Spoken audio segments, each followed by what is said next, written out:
Coucou les amis, j'espère que vous allez tous bien. Dans la vidéo d'aujourd'hui, on va lever le voile sur les ustensiles de mesure. Ces derniers diffèrent d'un pays à un autre. En général, il existe deux méthodes principales. La première est l'utilisation des cups ou des verres à mesure, et utilisée dans les pays anglo-saxons tels que les États-Unis, l'Australie, le Canada et sans oublier l'Angleterre. Cette méthode est également utilisée dans les pays du Proche-Orient tels que la Syrie, l'Égypte, le Liban et autres. Et la deuxième méthode dont je vais vous parler est le grammage, et ceci en utilisant une balance de cuisine.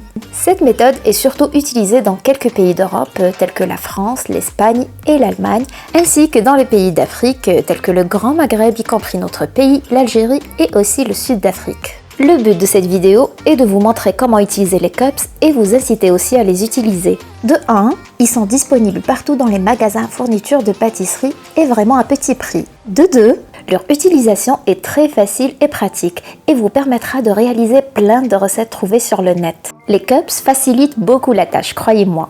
Et là, je vais vous détailler les choses. Et comme vous le voyez bien, on a 4 cups ici, ou plutôt verres, cup c'est un mot en anglais. Donc la contenance de ces verres est la suivante. Un verre et qui correspond à 250 ml, le demi-verre à 125 ml, le tiers de verre à 80 ml et le quart de verre à 60 ml.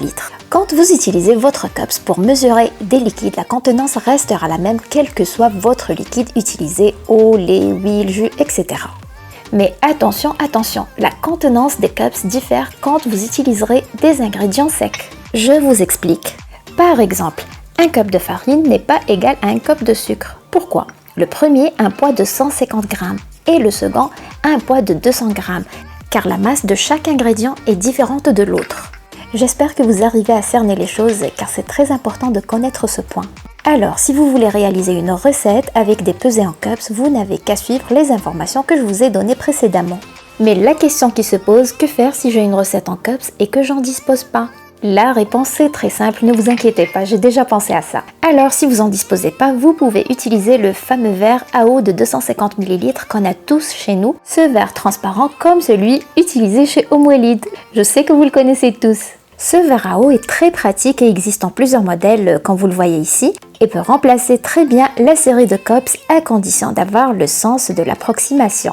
Et maintenant, on va passer à la série des cuillères à mesure car de plus des cups, il existe aussi ces cuillères-là qui sont très pratiques et très faciles à utiliser. Et on commence par 1 tablespoon qui est l'équivalent d'une cuillère à soupe, 1 teaspoon qui est l'équivalent d'une cuillère à café, half teaspoon qui est la demi-cuillère à café ou bien cette toute petite cuillère qu'on utilise pour mélanger le thé. Et enfin, a quart teaspoon qui est un quart de cuillère à café. Bon, ne prêtez pas attention à mon anglais, je sais qu'il est nul.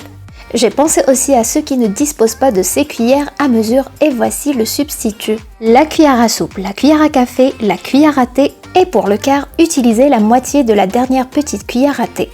Et bien sûr, je ne vais pas oublier de vous montrer la façon exacte de remplir vos cups et vos cuillères à mesure. Alors, s'il s'agit d'un liquide, les choses sont claires et nettes comme vous le voyez, mais si ça concerne un ingrédient sec, il faudra alors bien remplir votre verre ou cuillère, puis utiliser un couteau pour raser la surface du verre ou de la cuillère. Ils doivent être rases et non pas bombés. Et pour finir, je vous conseille vivement d'avoir une balance électronique dans votre cuisine de plus que les cups. Arrangez-vous de les avoir tous les deux pour pouvoir réaliser tout type de recettes. Et pour clôturer, je ne vais pas oublier de citer ce grand verre gradué en rouge et qui se trouve sans aucun doute dans tous les foyers de l'Algérie, j'en suis sûre. Ce dernier contient des graduations spéciales liquides ainsi que d'autres pour les ingrédients secs. Et comme vous pouvez le constater que chaque ingrédient a des graduations spéciales, ce qui confirme ce que je vous ai dit en début de la vidéo concernant la différence entre les masses des ingrédients. Le verre contient également des graduations en oz et en ounce qui sont des unités de mesure de liquide utilisées en Amérique. De notre côté, c'est le millilitre, mais ça n'empêche pas que ça reste bon à savoir. Alors mes amis, j'espère que les informations données dans cette vidéo peuvent vraiment être utiles pour vous et que ça va vous encourager d'utiliser les cups dans votre cuisine.